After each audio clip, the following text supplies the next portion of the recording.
What's going on, guys? Too Fast Joe here, and today I got a real treat for y'all. My friend Generation Defenders and I are going to review Sonic X. How is this going to be any different from any other review?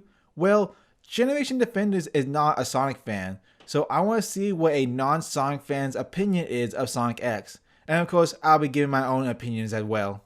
Now, on to the review.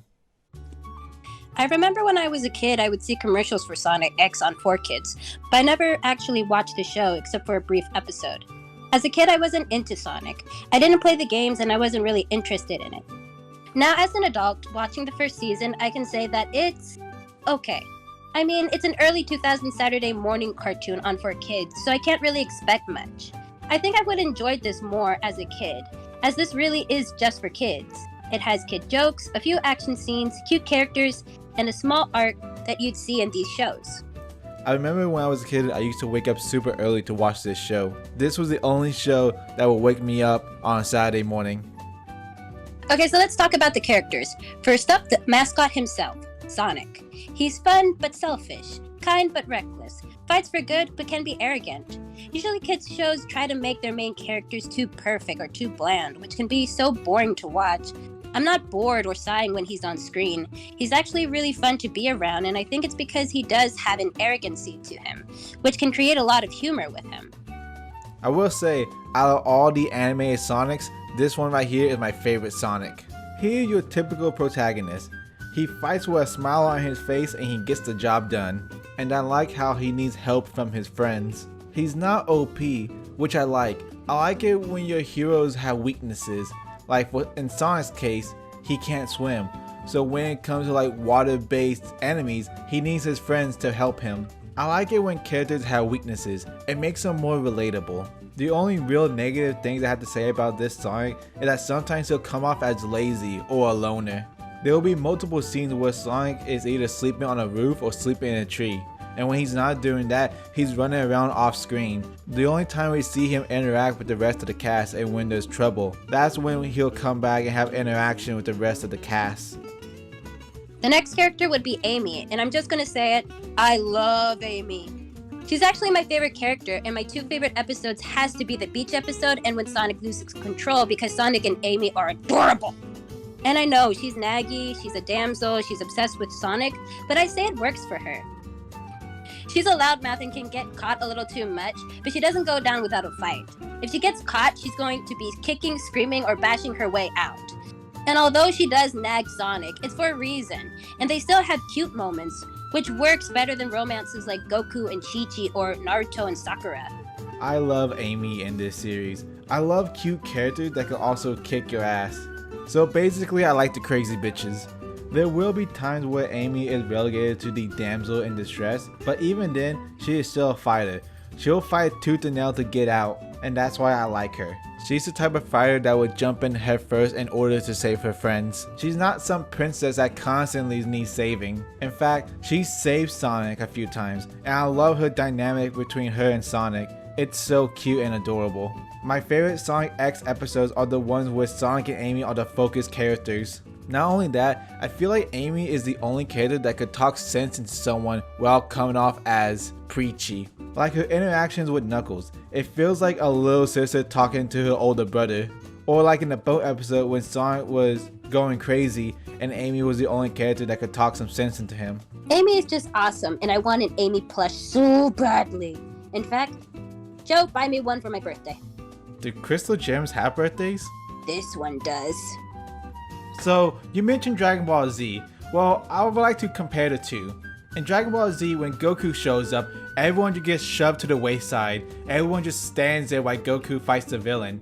In Sonic X, when Sonic shows up, everyone is still fighting. Everyone still has a role. Tails is flying the tornado, Knuckles is punching robots, even Amy, she's still fighting alongside the heroes. And that's why I like this show. Even when Sonic shows up, everyone still has a purpose.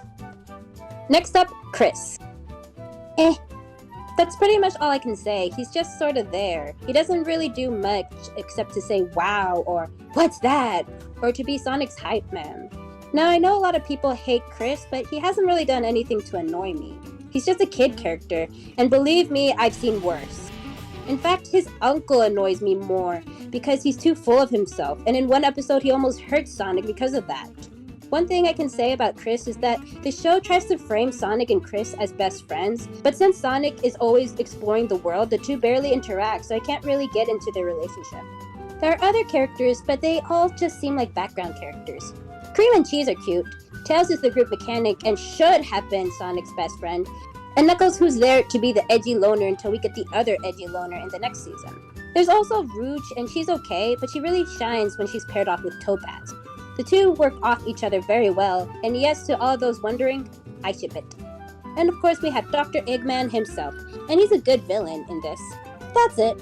He's just kind of the run-in-the-mill Saturday morning villain.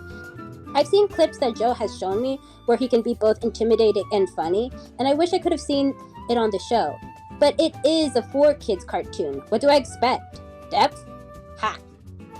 I would say I agree with you. Like, it should have just been like Sonic and Tails and like the other cast member. Like, I don't understand why they gotta have these human characters here. Yeah, and the human characters seem really off compared to the Sonic characters. It just feels like the animation, or like they belong in a different type of like anime. Yeah, it's very much like that, because I don't understand why they gotta have these human characters. Like, yes, there were human characters in the video games, but they were just like, they were just there to fill up space, honestly. They weren't like the center point. It was just Sonic and his group of friends. Yeah, and it's especially Chris.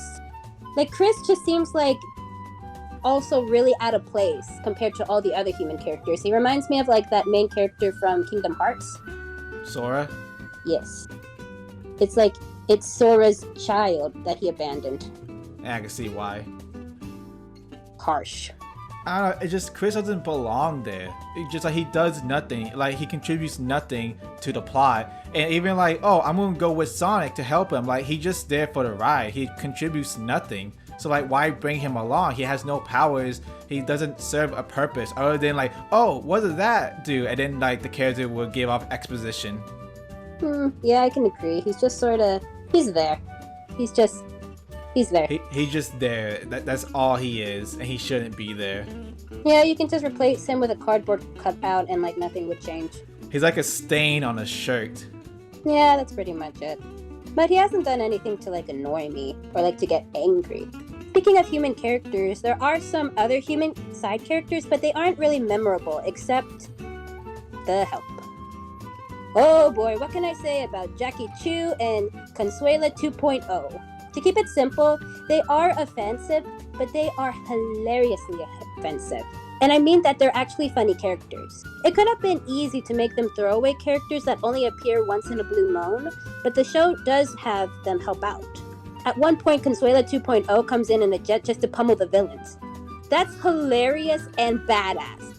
So I give them a pass, but yeah, they wouldn't fly in today's media. Overall, I give this first season a C. It's a good show for kids, but there's nothing for adults. I had fun watching it, but I wouldn't rewatch it like I would with Avatar or TMNT 2012 or Gravity Falls. It's okay, I would have enjoyed it even more as a kid. I could agree with that. When I was a kid, I loved this show, and I would have given it an A when I was a kid. But now as an adult, I agree with you. It's like a B or C. Like, nothing like too shocking to nothing. Hold on. How do I say this? Groundbreaking? Yeah, or not groundbreaking, but like, I would say this first season pretty much a C.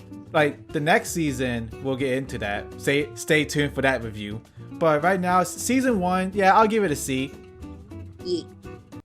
I would like to thank Generation Defenders for joining me on this review. Go check out her channel. Tune in next time for when we review season 2 of Sonic X. This has been Too Fast Joe. Remember, go fast, don't be last.